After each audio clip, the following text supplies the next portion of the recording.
First, I'd like to acknowledge that this is the one-year anniversary of the Quebec mosque shooting.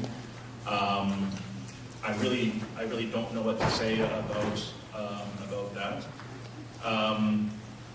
I guess a couple of weeks after the incident, I was in Quebec City and I got to visit the mosque.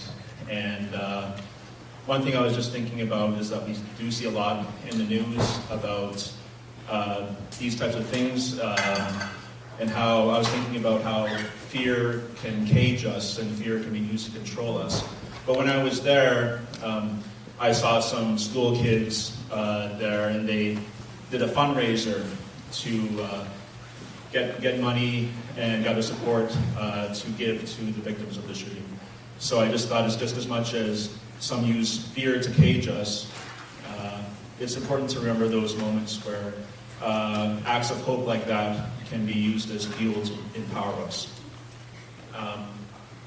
So I've got a bunch of descriptions here for some of the short films that we'll be seeing tonight. The first one is Michelle Latimer. She is a Métis Algonquin filmmaker, actor, and curator whose goal is to use film, new media, as a tool for social change. Her films have been featured at Sundance Festival, TIFF, and Imaginative. Michelle was selected by Playback Magazine as one of Canada's top 10 filmmakers to watch in 2013, and the CBC recently named her among the great Canadian filmmakers of the future. Michelle's most recent short, Nuka, is playing at the Berlinale and Sundance, and her Rise series, of which 2 segments played at CD Concordia last semester, is nominated for a Canadian Screen Award. Next is Sky Hupinka's video work centers around personal positions of Indigenous homeland and landscape, language as container of culture, and the play between the known and the unknowable. His work has played at various festivals including Imaginative Media Arts Festival, American Indian Film Festival, Sundance, and Chicago Underground Film Festival. Then next is Adam and Zach Khalil. They are Ojibwe filmmakers and artists. Their work explores an Indigenous worldview and undermines traditional forms of historical authority and ethnography through humor, relation, and transgression. They are both Union Docs Collaborative Fellows and Gates Millennium Scholars. Another is Jackson Paulus, is a visual artist who seeks to dissolve boundaries between perceptions of traditional Native art forms, practices, and contemporary life. He holds an MFA in Visual Arts from Columbia University and received a Mentor Artist Fellowship from the Native Arts and Cultural Foundation in 2017. The Violence of a Civilization Without Secrets, which is co-directed by Khalil Brothers and Paulus, is playing at this year's Sundance. Teresa Warbus is a film student at UBC and has worked in the arts as an activist and hip-hop artist for 10 years. Through her filmmaking, she hopes to tell stories that are both modern and also explore the traditional oral history of the Stolo and Coast Salish people. The Roundhouse is her first film. Asiniak, also known as Isabella Vitalatuk, is a filmmaker and artist whose work is fueled by respect for human rights, a desire to explore her Inuit heritage, and a sense of wonder in what she calls the abundant beauty of the world. Her short film, Lucky, premiered at Inuit Blanche in 2016. Her first ever Circumpolar Arts Festival in St. John's, the first ever Circumpolar Arts Festival in St. John's. 3000, which mixes NFB archival footage with a future imaginary, played at this year's Imaginative. And then lastly is Gaji Juni. She has been making films, and she's in our audience right now as well.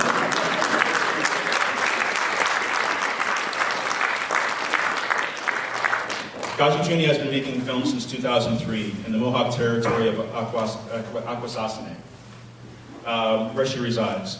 She has produced several short films that relate to domestic violence awareness and environmental awareness, as well as Sacredly Stoked, a short drama related to the traditional uses of tobacco. Gaji Juni received the Jane Glasgow Award for Emerging Filmmaker at the Imaginative Festival in 2016, as well as the Achievement in Documentary Filmmaking Award at LA Skins Fest in 2016. OHERO is distributed by Women Make Movies.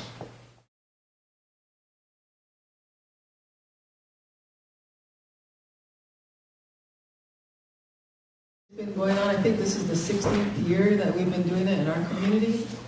So it was something that was lost, especially for the girls. There were still some families that were doing it with the boys, like doing rites of passage ceremonies with the boys' individual families. But it was something that was started by a group of our knowledge holders in our community. Louise Hearn, who was a clan mother, and Daryl Thompson, who was a faith keeper at home, and they were trying to think about what they could do for our young people to try to keep them off of some of the negative paths that are out there, like drinking and drug abuse and kids hurting themselves and a lot of issues that are going on in a lot of other Native communities. So we were able to reconstruct this ceremony, to bring it back. And it came back through a lot of our own teachings of things we already knew, and also through people's dreams and people's visions. And it keeps evolving. So it started out the first year, there was 7 boys that went out to fast, and my son was one of them. So I've been involved with it since it first started. And then a few years later, Louisa's daughter said, well, how come my brother got to go out? I want to go out too. So we started a ceremony for the girls, and it's evolved to now we do it, the boys and the girls together, but the boys go out in the morning with the sun, and the girls go out with the moon at night. And they have to choose aunties. So my daughter, when she chose her aunties, I'm real rich in my family because I have a lot of sisters, and one of my sisters is here in the back. So she was one of the aunties, she was actually in the film. So she had a lot of aunties to choose from, but not all the youth are that lucky. Like myself, I've been an auntie to a lot of other, girls from our community because they don't have people to help them. So we all pitch in and we all take care of them collectively and make sure they get through. And like my daughter said, not everybody makes it through all 4 years, but I think even if they do 1 year, they get something from that. Sitting out there, on the earth and with the trees and the birds and the animals with no food and water, that does something to you. It affects them profoundly, and you can see that when they finish.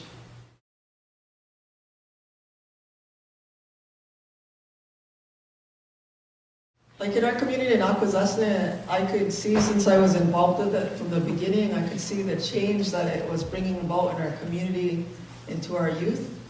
And it is a ceremony that's for them, but it affected everybody. So like my daughter went through the ceremony, but her aunties were right with her and they didn't have this.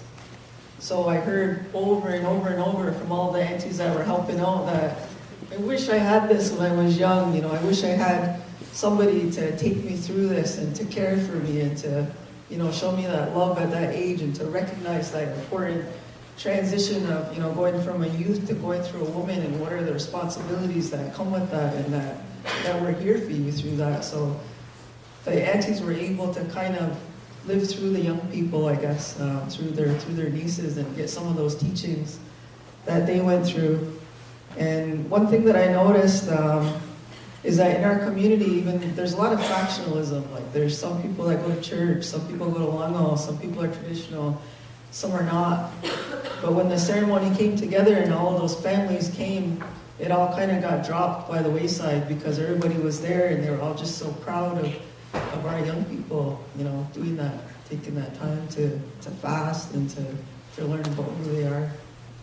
So that's why I started filming it, because I noticed it was making history. I knew that it was making history, what was going on. So I had this strong urge to document it. So I started to do that, and then I started to write for funding. And I wrote to Vision Maker Media, which is out of Nebraska, and they fund Native films. And the third time was a charm. It took 3 times before they said they would fund it, but that's when it needed to be funded, because that was my daughter's last year that funding came through. And I was behind the camera. I shot most of the film. There was a cinematographer from here, Marie Detland, that shot the first and the last scene, but all the other stuff I shot myself. And I was able to do that because that's my community and that's my family. So I had just a little camera, and people, like, I just blended into the background. They're like, oh, that's just Goody June, she's doing her thing or whatever. So I was able to shoot that. But as a mother, I missed a lot because that was my daughter's 4th year of her fast, and because I was behind the camera, I missed a lot of those moments because I couldn't be in the moment. And where did I want the film to be? I wanted people like you guys to see it because I think it's important for everybody. It has been to film screenings all over the place, not just the 2 that he mentioned, but a lot of places it's been screened. And on the American side, on the US side, it's been on PBS, so in November it was on a lot of different stations in the United States. So, just a little piece of history for you guys, through my eyes, through our young people's eyes.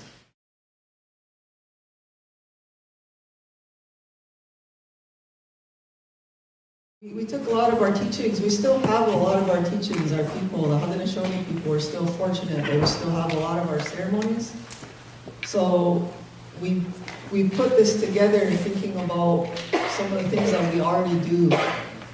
And that was another thing that I hoped it came across in the movie, is that, as a Native person, I always hear that, we had things taken away from us, like our language, like our land, like our ceremonies, like all of those things. I always hear they took it from us.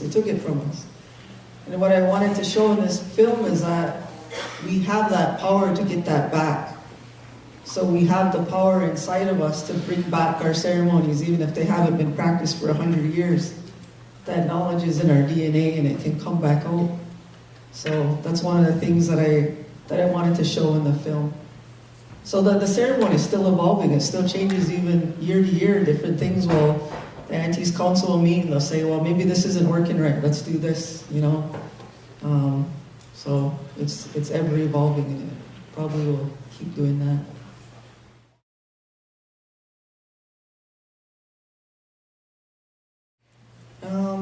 No. Yeah. No. This is just my own thought as an artist because I'm also a visual artist. I paint and I do digital art and I do other stuff. I always feel like the work that I do doesn't come from me. It comes through me. So even this whole process of creating this film, I feel like this is what was meant to be. So I don't feel like I want to go back. And even like the little things like you heard in there, like the voices of the ancestors, that came to me to be put in there. Because we hear all the youth talking about that. They'll come back and they'll say they fasted and they seen their grandmother that had passed away. Or they could hear the aunts praying for them while they were at their lodge. And I couldn't bring you in there to see their experiences because that isn't really for you. That's their experience. But I wanted you to get that feeling of that we're connected still, to our ancestors. So that was just one of the, the things. Then the whole thing with the corn. The corn was a metaphor through the whole film. Like you plant that one seed and hundreds more come up, and that's what's kind of happening with Ohologo.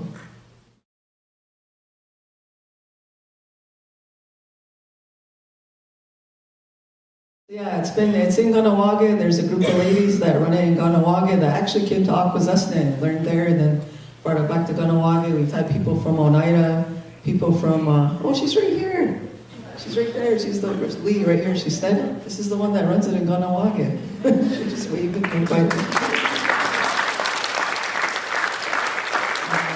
But there's a lot of other Haudenosaunee communities that have come to learn and then taken it back to their communities. And we even have people that visit from as far away as Seattle or different other nations that hear about the work that's going on and are concerned about things happening in their communities like suicides and things like that, and they're trying to find tools to help their youth.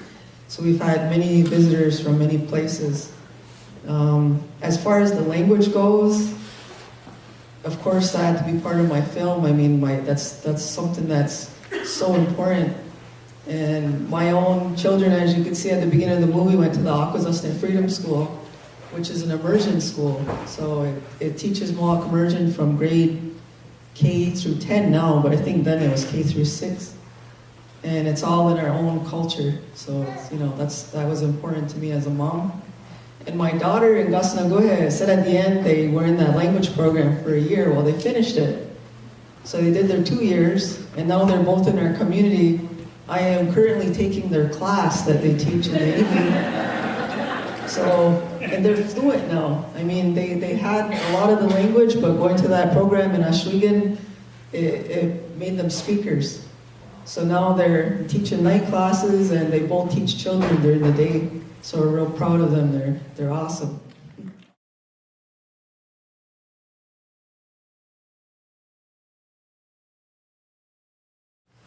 I don't think that, myself personally, I don't, as an auntie to these youth, I think that even if they try it, it's good for them. I don't see it as a negative thing if they don't finish. But on the other hand, if they do finish and they go through that 4 years, it takes so much determination that those young people that finish that 4-year fast are so much stronger because they know they can withstand that. So then when they go into the world, they can withstand a lot more because they go back to those teachings that they learned out there.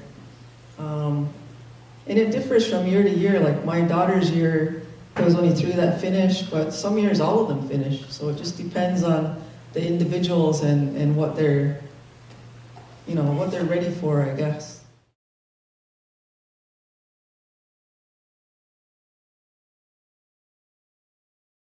From Akwesasne, and I'm Ganyak Gahaga is what I call myself. First people of the Flint. And Mohawk really isn't our word, it's somebody else's word that they put on top of us. And, so our community is straddled by US, Canada, Ontario, Quebec, New York, and all these jurisdictions. We have 3 different governments. We have an imposed Canadian government, an imposed American government, and then we have our traditional council. But we were there long before the border.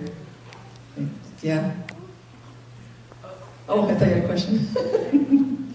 So that's where I'm from, and it took about 2 hours to get here, and I got relatives here from, there's other Ganyak Gahaga people here from Ganawage that came out, and some of our people came from Ganawage and moved to Akwesasne. There's a lot of history, but just to give you a reference, that's about where we live. If you look where New York, Ontario, and Quebec kind of converge, Akwesasne is in that jurisdictional nightmare.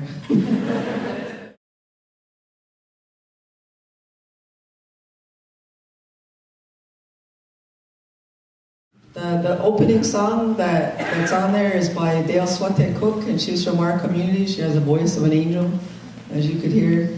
Her voice was also, when they came down in the canoe, that was also her song, and it fit perfect with the film.